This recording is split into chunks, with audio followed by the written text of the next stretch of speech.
तो मेरे प्यारे साथियों, आज के इस वीडियो में क्या करेंगे, चुंबकत्व। हमने इसका थ्योरी आपको पहले ही पढ़ा दिया है।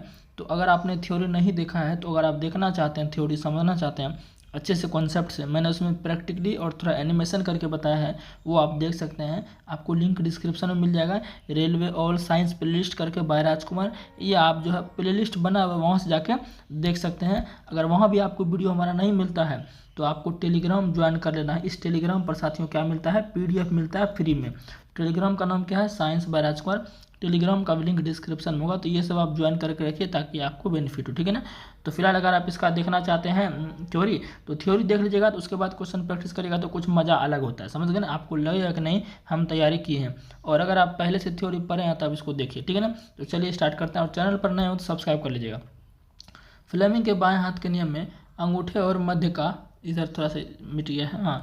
फ्लेमिंग के बाएं हाथ के नियम में अंगूठे और मध्यमा उंगली के बीच का कोण कितना होता है। साथियों, मैंने आपको फ्लेमिंग का बायां दायां दोनों जो है प्रैक्टिकल करके बताया था कि फ्लेमिंग के बाएं हाथ के नियम में क्या होता है कि तीनों उंगली को कितना पर रखते हैं, 90 डिग्री के परस्पर रखते हैं। तो सिंपल सी बात है, 90 डिग्री के कोण बनेगा तीनों में। तो यहाँ अंगूठा और मध्यमा पूछ रहा है, तो इसके मध्य भी 90 डिग्री का कोण बनेगा। आगे बढ़ते हैं, ठीक है ना, सब मैंने आपको बता दिया है। इस क्वेश्चन को देखिए, विद्युत चुंबकीय प्रेरण की घटना किसके कारण होती है, यानी कि इलेक्ट्रोमैग्नेटिक इंडक्शन के बारे में पूछ रहा है। ये भी मैंने आपको उसमें कवर किया था। कह रहा है कि किसके कारण होती है। देखिए, प्रणाली को विद्युत चुंबक से जोड़ना गलत। प्रणाली में गैल्वेनोमीटर की उपस्थिति, गैल्वेनोमीटर तो होता है लेकिन इसकी उपस्थिति से थोड़ा ना विद्युत चुंबकीय प्रेरण उत्पन्न हो जाता है, तो ये भी गलत। चुंबक और कुंडली की नियत स्थिति से कुछ नहीं होने वाला है। कुंडली से गुजरने वाले चुंबकीय अभिवाह में परिवर्तन, तो बिल्कुल साथियों ये सही कह रहा है। मैंने आपको बताया था ना, मान चलिए ये आपका एक कुंडली है, ये साथियों क्या है, कुंडली है, ठीक है ना। ये आपका साथियों क्या है, कुंडली है, और इसमें अगर हम चुंबक को गति करेंगे, इस चुंबक को अगर इसमें हम गति कराते रहते लगातार, तो क्या उत्पन्न होता है, ईएमएफ उत्पन्न होता है, यानी इलेक्ट्रोमोटिव फोर्स, विद्युत भाग बल उत्पन्न होता है, और जिसके कारण प्रेरित विद्युत धारा उत्पन्न होती है। तो यानी कि कुंडली का चुंबक को गति करते रहेंगे कुंडली के अंदर, तो उसके क्षेत्र में परिवर्तन होता है, तो जिसके कारण क्या उत्पन्न होता है, विद्युत चुंबक प्रेरण की घटना उत्पन्न होता है। यह हमें देखने को मिलता है। इसकी खोज किसने की थी, माइकल फैराडे ने की थी, ठीक है ना। तो ऑप्शन डी हमारा आंसर हो जाएगा। आगे बढ़ते हैं। इस क्वेश्चन को देखिए क्या कर रहा है, चुंबकीय क्षेत्र रेखाएं कभी भी एक दूसरे को नहीं काटती है। इस तथ्य का तात्पर्य यह है कि चुंबकीय क्षेत्र के हमेशा डैश, क्षेत्र के किसी भी बिंदु पर दो मान होते हैं। बिल्कुल गलत है, क्षेत्र के किसी भी बिंदु पर एक ही मान होगा, है ना। क्षेत्र के किसी बिंदु पर एक अद्वितीय मान होता है। बिल्कुल सही बात करा साथियों। अद्वितीय मान मतलब क्या होगा, यूनिक वैल्यू, क्योंकि आपको पता है कि चुंबक क्षेत्र क्या होता है, आपका सदिश राशि होता है, और परिमाण इसका भी होता है, दिशा भी होता है, तो इसका क्या एक अद्वितीय मान होता है। ये क्या साथियों, सही है। एक दूसरे को नहीं काटने का रीजन क्या है कि वहाँ पर एक दूसरे को अगर काट देगी दो चुंबक क्षेत्र रेखाएं, तो वहाँ पर दो दिशा हो जाएगा। समझ कितना दिशा हो जाएगा, दो दिशा हो जाएगा, जो कि संभव है नहीं। तो ऑप्शन बी हमारा करेक्ट हो जाएगा अकॉर्डिंग टू ऑप्शन। आगे बढ़ते हैं। ये क्वेश्चन देखिए, डायनेमो मतलब साथियों क्या हुआ, विद्युत जनरेटर का बात हो रहा है। डायनेमो में विद्युत धारा डैश के सिद्धांत उपयोग करके उत्पन्न की जाती है। मैंने आपको विद्युत जनित्र, विद्युत मोटर सब चीज़ पढ़ाया हुआ है। तो मैंने बोला था कि जो विद्युत धारा उत्पन्न करना है, ऑस्ट्रेड ने क्या बोला था मेरे भाई, ऑस्ट्रेड ने बोला था कि हम क्या करेंगे, करंट देके चुंबक प्राप्त करेंगे, करंट देके चुंबक वाला गुण प्राप्त करेंगे। लेकिन ऑस्ट्रेड ने कहा हम भी चुंबक देके ना, अगर तुम ऐसा करोगे तो हम तुम्हारा उल्टा करेंगे। तो फैराडे ने कहा, ऑस्ट्रेड क्या किया, विद्युत देके चुंबक प्राप्त किया। तो फैराडे क्या किया, चुंबक देके विद्युत प्राप्त किया, यानी चुंबकीय क्षेत्र से विद्युत धारा प्राप्त किया। तो ये कौन सी घटना आधारित थी, आपका विद्युत चुंबकीय प्रेरण पर आधारित थी। तो विद्युत जनरेटर जो होता है उसमें विद्युत चुंबकीय प्रेरण का नियम कार्य करता है। समझ गए साथियों। आगे बढ़ते हैं। सब मैंने आपको थ्योरी में पढ़ाया हुआ है, इसलिए मैं एक्सप्लेन ज़्यादा नहीं कर रहा हूँ यहाँ पर। ये क्वेश्चन आपका है, निम्न में कौन सा उपकरण चुंबकीय क्षेत्र में स्थित धारावाही चालक पर लगने वाले बल की अवधारणा पर आधारित नहीं है। मैंने आपको पढ़ाया था कि जब भी किसी चुंबकीय क्षेत्र में विद्युत धारावाही चालक को रखेंगे तो वो क्या करता है, एक बल का अनुभव करता है, ठीक है ना।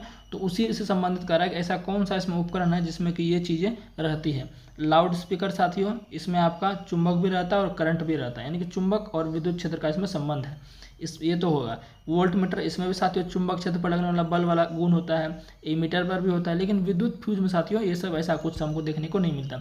विद्युत फ्यूज सिंपल आपका ये क्या होता है, एक प्रकार का मिश्र धातु है, मिश्र धातु को बना होता है, लेड कॉपर टीन का ये बना होता है। तो ये जो loud speaker volt meter ammeter है, इसमें क्या होता है, हमें देखने को मिलता है कि विद्युत चुंबकीय क्षेत्र में किसी धारावाही चालक पर बल लगता है, लेकिन विद्युत फ्यूज में ऐसा नहीं होता। तो करेक्ट आंसर क्या होगा, विद्युत फ्यूज। आगे बढ़ते हैं। इस प्रश्न को देखिए क्या कह रहा है, निम्नलिखित में से कौन सा कथन सही है। तो पढ़ते हैं साथियों, चुंबकीय क्षेत्र की प्रबलता क्षर चुंबक के केंद्र में सर्वाधिक प्रबल होती है। तो बिल्कुल साथियों गलत है। ये आपका चुंबकीय है साथियों, है ना, चुंबक आपको पता है एक ध्रुव N होता है, एक ध्रुव S होता है। ये कहाँ से निकलती है, N से S निकलती है, फिर वापस से S से N जाती है। यानी कि बाहर पूछेगा तो N से S दिशा होती है, अंदर पूछेगा तो S से N दिशा होती है। मैंने कितना बार बता दिया है। इसके केंद्र पर साथियों क्या होती है, इसके केंद्र पर साथियों इसकी जो प्रबलता होती है साथियों वो क्या होती है, शून्य होती है। यानी आप कह सकते हैं कि उदासीन होती है। क्या साथियों, ये यहाँ पर क्या होता है साथियों, ये आपका उदासीन होता है। कहाँ होता है, बिल्कुल उदासीन। इस बात को बिल्कुल आपको क्या करना है, ध्यान रखना। कोई चुंबकत्व आपका बीच में नहीं होता है, यहाँ पर आपका उदासीन बिंदु कह सकते हैं आप, ठीक है ना। और आगे बढ़ते हैं, क्या कहता है, ये क्या कह रहा है, कोई भी दो चुंबकीय बल रेखाएं प्रतिच्छेद नहीं कर सकती। तो ये भी हाँ, ये सही कह रहा है। कोई भी दो चुंबकीय बल रेखाएं प्रतिच्छेद नहीं कर सकती। मैंने तो बोल ही दिया आपको, अगर प्रतिच्छेद कर देगा, जैसे मान लीजिए एन, ये एन से एन है, ये एस है, ये दो रेखाएं निकल रही है, ये दो रेखा निकल गई, तो ये दोनों क्या कर रहा है, ये दोनों आपका प्रतिच्छेद नहीं करेगा। अगर कर देगा तो क्या होगा, एक ही बिंदु पर यानी कट ऑन बिंदु पर दो दिशा हो जाएगी, जो संभव नहीं है। मैंने आपको थ्योरी में पढ़ाया था। तो ये पॉइंट बिल्कुल सही कह रहा है कि दो चुंबकीय बल रेखाएं जो काटेगी नहीं, बिल्कुल सही है। चुंबकीय बल रेखाएं बंद सतत वक्र बनाती है, बिल्कुल सही बात है साथियों। कि जो चुंबक क्षेत्र रेखा एन से एस निकलती है, यहाँ पर ये चुंबक क्षेत्र रेखा जो एन से एस निकलती है, ये क्या करती है, बंद वक्र बनाती है। क्या साथियों करती है, बंद वक्र बनाती है, समझ गए। तो ये बिल्कुल सही। तो यानी 2 और 3 आपका क्या है, सही है। तो ऑप्शन देख लीजिए, ऑप्शन डी आपका करेक्ट हो जाएगा, ऑप्शन डी आपका करेक्ट हो जाएगा। आगे बढ़ते हैं। इस प्रश्न को बनाइए आप लोग। चुंबक के उत्तरी ध्रुव पर चुंबकीय क्षेत्र रेखाएं होती है। तो चुंबक के उत्तरी ध्रुव पर चुंबक क्षेत्र रेखाएं कैसी होती है, तो हम सीधे बोलेंगे कि फिर से हम चुंबक आपको बनाए थे समझाने के लिए। हम चुंबक बना दिए, यहाँ पर एन दे दिए, यहाँ पर एस दे दिए। चुंबक के उत्तरी ध्रुव पर, तो चुंबक उत्तरी ध्रुव है, तो यहाँ से साथियों क्या होती है, निकलने वाली रेखा होती है। क्या होती है, निकलने वाली चुंबक क्षेत्र रेखा होती है। एन से निकलती है, एस तक जाती है। तो बोलेंगे ध्रुव से निकलने वाली रेखाएं। विलीन नहीं बोलेंगे, विलीन तो साउथ पर जाकर होगा जगह ना, विलीन तो साउथ पर निकलेगा एन से। तो ऑप्शन बी है जगह, ऑप्शन के अकॉर्डिंग सही। आगे बढ़ते हैं। ये प्रश्न साथियों आपका, डैश को परिवर्तित करके विद्युत चुंबक की ध्रुवता उत्क्रमित की जा सकती है। यानी कि ध्रुव उसका बदल सकते हैं विद्युत चुंबक का, हम नॉर्थ को साउथ, साउथ को नॉर्थ। तो ये कैसे कर सकते हैं, मैंने बोला था कि अगर करंट चेंज कर देंगे, करंट का डायरेक्शन चेंज कर देंगे, तो विद्युत क्या बोलते हैं, चुंबक में ध्रुव अपने आप चेंज हो जाएगा। तो सिंपल बात है, धारा की दिशा चेंज करके हम इसको बदल सकते हैं आसानी से। सब मैंने आपको पढ़ाया हुआ है।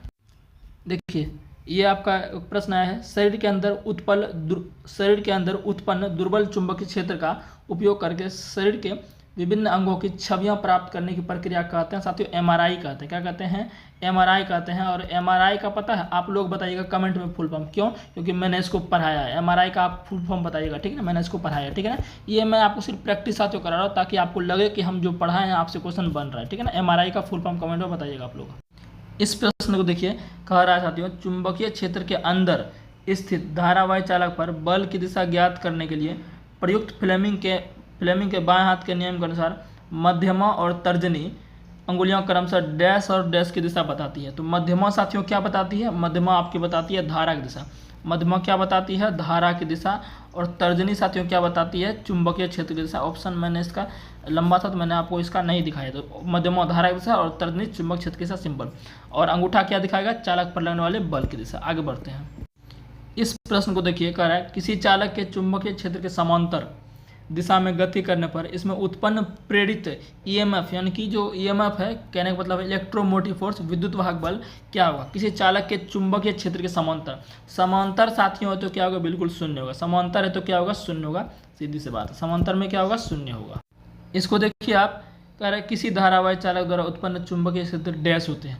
यानी कोई धारावाही चालक है, उसके द्वारा उत्पन्न चुंबक क्षेत्र क्या होंगे, संकेंद्रीय वृत्त होंगे। जैसे चालक है धारावाही चालक, तो उसके द्वारा उत्पन्न चुंबकीय क्षेत्र जो होगा वो कैसा होगा साथियों, वो आपका होगा संकेंद्रीय वृत्त के रूप में होता है। कैसा होता है, संकेंद्रीय वृत्त के रूप में होता है प्रत्येक बिंदु पर, ठीक है ना। मैंने आपको डिटेल में सोल्यूशन करवाया है, सिर्फ ये रिविजन करवा रहे हैं।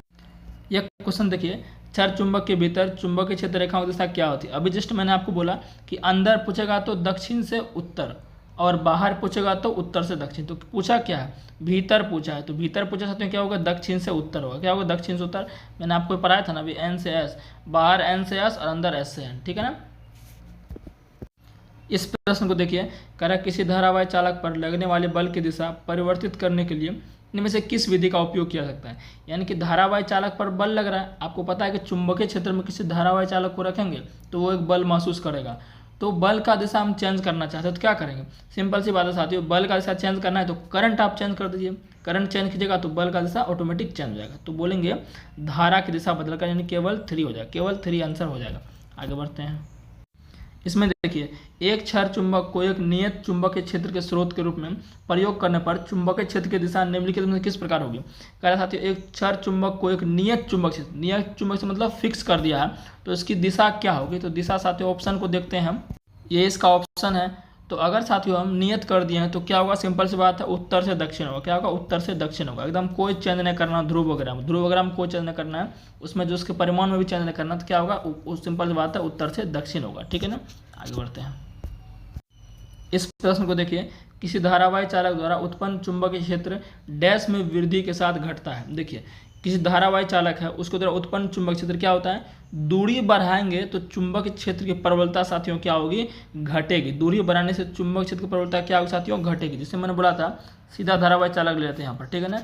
तो मान चलिए कि अभी नज़दीक है तो वृत्त का जो साइज है वो छोटा होगा, और दूर जाएगा तो बड़ा होता जाएगा। दूर जाएगा तो क्या हो साथियों, बड़ा हो जाएगा। यानी दूरी बढ़ गया तो चुंबकीय क्षेत्र की प्रबलता क्या होगी, घटती जाएगी। तो बोलेंगे दूरी बढ़ने के साथ घटती है, सिंपल सी बात है, ठीक है। इस प्रश्न को देखिए, कह रहा है चुंबकीय बल रेखाओं के किसी बिंदु पर आरेखित डैश से चुंबकीय क्षेत्र की दिशा ज्ञात कर सकते हैं। जैसे साथियों मान लीजिए कि यहाँ पर एक आपका क्या है, चुंबक है, और यहाँ पर हम क्या एक एन दे दिए हैं और यहाँ एस दे दिए हैं, और इसका ये चुंबक क्षेत्र रेखा है, ठीक है ना। मान लीजिए कि हमको इस बिंदु पर क्या करना है, चुंबकीय क्षेत्र की दिशा प्राप्त करनी है। तो साथ यहाँ पर क्या करते हैं, एक हम क्या करते हैं, स्पर्श रेखा खींचते हैं, जिसको टेंजेंट बोलते हैं। सिंपल सी बात है, स्पर्श दिया खींचेंगे, ठीक है।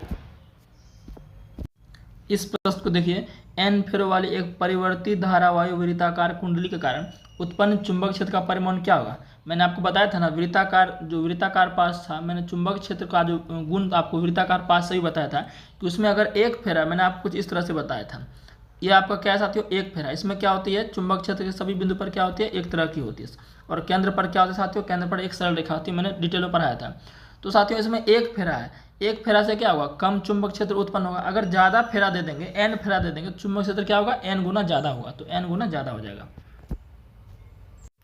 इस प्रश्न को देखिए, फ्लेमिंग के बाएं हाथ के नियम में तर्जनी किसकी दिशा को इंगित करता है। तो तर्जनी किसकी दिशा को इंगित करता है, चुंबक क्षेत्र। चाहे फ्लेमिंग का बाएं हाथ का नियम रहे, चाहे फ्लेमिंग के दाएं हाथ का नियम रहे, दोनों में तर्जनी क्या चुंबकीय क्षेत्र को उत्पन्न करता है। और फ्लेमिंग के बाएं हाथ का नियम कहाँ यूज करते हैं, बल की दिशा ज्ञात करने में। किसके दिशा ज्ञात करने में, बल की दिशा ज्ञात करने में। और फ्लेमिंग के दाएं हाथ का नियम धारा की दिशा ज्ञात करने में, ठीक है ना। ट्रिक सिंपल याद है, फ्लेमिंग के बाएं, बॉस से बाएं, बॉस से बल, तो फ्लेमिंग के बाएं का नियम कहाँ यूज करेंगे, बल की दिशा ज्ञात करने में, और दाएं का नियम यूज करेंगे धारा की दिशा ज्ञात करने में, ठीक है। इसको देखिए, किसी परिनालिका के भीतर चुंबकीय क्षेत्र रेखाएं डैश के रूप में होती है, तो समांतर रेखा में होती है। समांतर और क्या होती है, सरल रेखा होती है, और एक दिशा में होती है। सब मैंने आपको पढ़ाया हुआ है। इस प्रश्न को देखिए, विद्युत चुंबकीय प्रेरण की घटना के दौरान किसी कुंडली में प्रेरित ईएमएफ मैंने आपको बताया विद्युत वाहक बल डैश के अनुक्रमणपाती होता है। साथियों अभी बताया ना मैंने, विद्युत चुंबक प्रेरण क्या है, ये आपका कुंडली है, मान लीजिए ये आपका क्या साथियों, ये कुंडली है, ठीक है ना। इधर ये चुंबक है, तो इस चुंबक को इसमें क्या करते हैं, गति कराते रहते हैं। तो जितना ज़्यादा गति कराएंगे तो उतना ज़्यादा क्या होगा, हमको विद्युत वाहक बल मिलेगा, और जितना ज़्यादा विद्युत वाहक बल मिलेगा उतना ज़्यादा हमको प्रेरित विद्युत धारा मिलेगा। तो साथियों चुंबक को गति कराने से क्या होता है कि इसके चुंबकीय क्षेत्र में क्या होता है, परिवर्तन होता है। चुंबकीय अभाव में परिवर्तन का दर, तो उसके दर के क्या होता है, अनुक्रमणपाती होता है। ज़्यादा परिवर्तन होगा तो ज़्यादा ईएमएफ मिलेगा, ज़्यादा ईएमएफ मिलेगा तो ज़्यादा प्रेरित धारा मिलेगा। तो ऑप्शन डी आंसर हो जाएगा, ठीक है। इस क्वेश्चन को देखिए, कह रहा है किसी सीधे धारावाही चालक को चुंबकीय क्षेत्र में रखा गया है, ठीक है। कोई सीधे धारावाही चालक है, उसको कहाँ रखा गया, चुंबक क्षेत्र में रखा गया है। तो चालक में प्रवाहित धारा की दिशा और चुंबकीय क्षेत्र की दिशा के बीच का कोण कितना होगा, तो तब चालक को अधिकतम बल मिलेगा, तो 90 डिग्री। बोले थे ना कि अगर आपको चालक का विस्थापन अधिकतम देखना है, चालक का विस्थापन अधिकतम का मतलब क्या होगा कि उस पर बल ज़्यादा लगेगा, और बल ज़्यादा कब लगेगा, जब चुंबकीय क्षेत्र के साथ धारा की दिशा के साथ क्या हो, लंबवत हो। तो 90 डिग्री सब हमने आपको पढ़ाया हुआ है, ठीक है। डैश में वृद्धि के साथ धारावाही चालक के चुंबकीय क्षेत्र के परिमाण में वृद्धि होती है। तो किस में वृद्धि करेंगे, ऐसा कौन सा कारक है जिसमें वृद्धि करने के साथ धारावाही चालक के चुंबकीय क्षेत्र का परिमाण मतलब वैल्यू ज़्यादा बढ़ेगा।